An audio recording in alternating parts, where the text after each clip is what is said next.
ಸೀರೆ ಕೇವಲ ಒಂದು ಉಡುಗೆಯಲ್ಲ, ಅದು ಒಂದು ಎಮೋಷನ್. ಈ ರೀತಿಯ ಒಂದು ಪದವನ್ನು ಬಳಸಿರೋದು ಬೇರೆ ಯಾರಲ್ಲ, ಪವಿತ್ರ ಗೌಡ.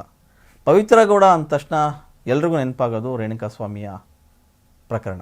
ಎಸ್, ರೇಣುಕಾಸ್ವಾಮಿ ಪ್ರಕರಣ ನಂತರ ಒಂದಿಷ್ಟು ಜನ ಶಿಕ್ಷೆಗೆ ಅನುಭವಿಸಿದರು, ಜೈಲಲ್ಲಿದ್ದರು, ಅದರಿಂದ ಹೊರಗೆ ಬಂದರು.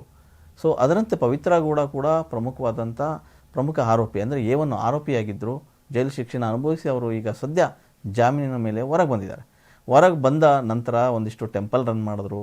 ಅಷ್ಟೇ ಅಲ್ಲ, ಅದಾದ ಬಳಿಕ ಕುಂಭಮೇಳಕ್ಕೂ ಹೋದರು. ಕುಂಭಮೇಳದಲ್ಲಿ ಪುಣ್ಯ ಸ್ನಾನ ಮಾಡಿದ ಬಳಿಕ ಮತ್ತೆ ಒಂದಿಷ್ಟು ಅವರು ಹಳೆಯ ದಿನಗಳನ್ನು ಮೆಲುಕು ಹಾಕಲಿಕ್ಕೆ ಕೂಡ ಈಗ ಶುರು ಮಾಡಿದ್ದಾರೆ.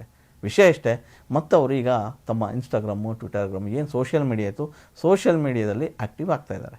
ಸೊ ಆ್ಯಕ್ಟಿವ್ ಆಗಿರೋದು ಅಷ್ಟೇ ಅಲ್ಲ, ಒಂದಿಷ್ಟು ಫೋಟೋಗಳನ್ನು ಕೂಡ ಹಂಚ್ಕೊಳ್ತಾ ಇದ್ದಾರೆ. ಪವಿತ್ರ ಗೌಡ ಅವರ ಆ ಆಪ್ತರು ಏನಿದ್ರು ಅವರೆಲ್ಲ ಕೂಡ ಕಾಮೆಂಟ್ ಮಾಡ್ತಾ ಇದ್ದಾರೆ. ಈಗ ಒಂದು ನೀಲಿಯ ಸೀರೆ ಉಟ್ಟು ಒಂದು ಸಣ್ಣ ರೀಲ್ ಮಾಡಿ ಇರ್ತಕ್ಕಂಥ ಪವಿತ್ರ ಗೌಡ ಅವರು ತಮ್ಮ ಇನ್ಸ್ಟಾಗ್ರಾಮದಲ್ಲಿ ಅವರೊಂದು ಪೋಸ್ಟ್ ಮಾಡಿದ್ದಾರೆ. ಸೊ ರೀಲ್ಸ್ ಮಾಡಿರೋಂಥ ಪವಿತ್ರ ಗೌಡಗೆ ಸಾಕಷ್ಟು ಕಾಮೆಂಟ್ಸ್ಗಳು ಬರ್ತಾ ಇದೆ. ಸೊ ಒಂದಿಷ್ಟು ಜನ ರೇಣುಕಾಸ್ವಾಮಿ ಪ್ರಕರಣವನ್ನು ಕೂಡ ಅಲ್ಲಿ ಪ್ರಸ್ತಾಪ ಮಾಡ್ತಾ ಇದ್ದಾರೆ. ಆದರೆ ಕೆಲವರು ಮಾತ್ರ ಯಾವಾಗ ರೇಣುಕಾಸ್ವಾಮಿ ಪ್ರಕರಣ ಬಯಲಿಗೆ ಬಂತು, ಅದಾದ ಮೇಲೆ ಪವಿತ್ರ ಗೌಡ ಹಾಕಿರುವ ಪೋಸ್ಟಿಗೆ ಕಾಮೆಂಟ್ ಮಾಡೋಕ್ಕೂ ಕೂಡ ಭಯ ಆಗ್ತಾ ಇದೆ ಅಂತ ಕೂಡ ಹೇಳ್ಕೊಂಡಿದ್ದಾರೆ. ಸೊ ಇದು ನಿಜಕ್ಕೂ ಒಂದು ರೀತಿಯ ಬೇರೆ ಬೆಳವಣಿಗೆನೇ ಅನಿಸುತ್ತೆ. ಅಂದರೆ ಪವಿತ್ರ ಗೌಡ ಅವರ ಪೋಸ್ಟಿಗೆ ಅಷ್ಟೇ ಕಾಮೆಂಟ್ ಮಾಡೋದಲ್ಲ, ಬೇರೆ ಯಾರೇ ಹೆಣ್ಣುಮಗಳು ಒಂದು ಪೋಸ್ಟ್ ಮಾಡಿದಾಗಲೂ ಕೂಡ ಒಂದು ಕಾಮೆಂಟ್ ಮಾಡುವಾಗ ಸಾಕಷ್ಟು ಎಚ್ಚರಿಕೆಯಿಂದ ಮಾಡಬೇಕು ಅನ್ನೋದು ಕೂಡ ಈ ಪ್ರಕರಣದಿಂದ ಅದು ಗೊತ್ತಾಗಿದೆ. ಸದ್ಯಕ್ಕೆ ಪವಿತ್ರ ಗೌಡ ಅವರು ಮತ್ತೆ ತಮ್ಮ ಇಂದಿನ ದಿನಗಳಿಗೆ ಅವರು ಮರಳಿದ್ದಾರೆ ಅಂತಲೇ ಹೇಳ್ಬೋದು.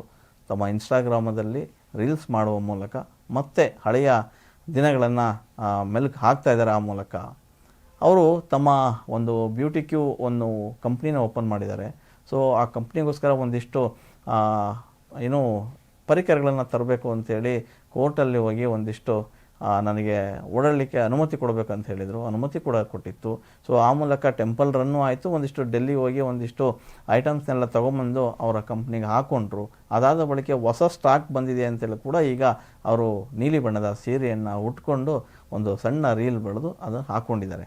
ಅದೇ ಅವರು ಬರೆದು ಹಾಕ್ಕೊಂಡಿದ್ದಾರೆ. ಸೀರೆ ಒಂದು ಕೇವಲ ಉಡುಗೆಯಲ್ಲ, ಅದೊಂದು ಎಮೋಷನಲ್ ಅಂತೇಳಿ ಕೂಡ ಹಾಕ್ಕೊಂಡಿದ್ದಾರೆ. ಅಂದರೆ ಒಂದು ಹೆಣ್ಣಿಗೆ ಸೀರೆ ಅನ್ನೋದು ಬಹಳ ಎಮೋಷನಲ್ ಟಚ್ ಆಗಿರುತ್ತೆ ಯಾವತ್ತು.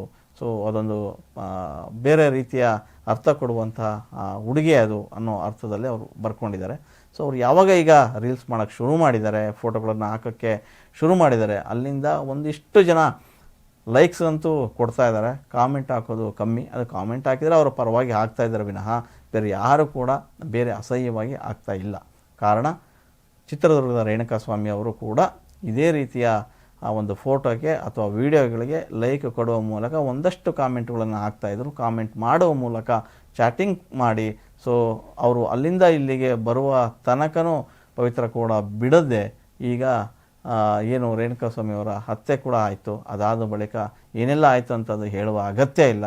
ಸೊ ಇಷ್ಟೆಲ್ಲ ಒಂದು ಕಾಮೆಂಟ್ನಿಂದ ಆಗಿರ್ತಕ್ಕಂಥ ಒಂದು ಬೆಳವಣಿಗೆ. ಸೊ ಹಾಗಾಗಿ ಪವಿತ್ರ ಗೌಡ ಅವರು ಏನು ಈಗ ತಮ್ಮ ರೀಲ್ಸ್ಗಳನ್ನು ಅಥವಾ ಫೋಟೋಗಳನ್ನು ಹಾಕ್ಕೊಳ್ತಿದ್ದಾರೆ ತಮ್ಮ ಸೋಷಿಯಲ್ ಮೀಡಿಯಾದಲ್ಲಿ, ಯಾರೂ ಕೂಡ ಕಾಮೆಂಟ್ ಮಾಡೋಕ್ಕೂ ಮುನ್ನ ಒಂದಿಷ್ಟು ಯೋಚನೆ ಮಾಡ್ತಾಯಿದ್ದಾರೆ. ಅಂದರೆ ವರ್ಣಿಸೋದು ಕೂಡ ಈಗ ತಪ್ಪು ಅನ್ನೋದು ಕೂಡ ಅವರಿಗೆ ಗೊತ್ತಾಗ್ಬಿಟ್ಟಿದೆ.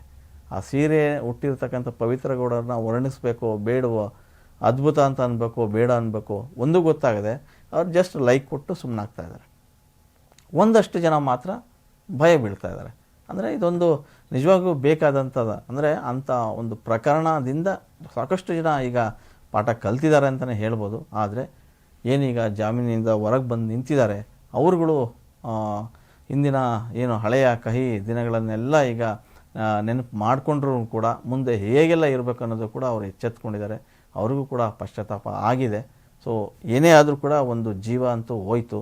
ಸೊ ಮುಂದಿನ ದಿನಗಳಲ್ಲಿ ಹೇಗೆಲ್ಲ ಇರಬೇಕು ಅನ್ನೋದನ್ನು ನಾವು ಕಲ್ತ್ಕೋಬೇಕು.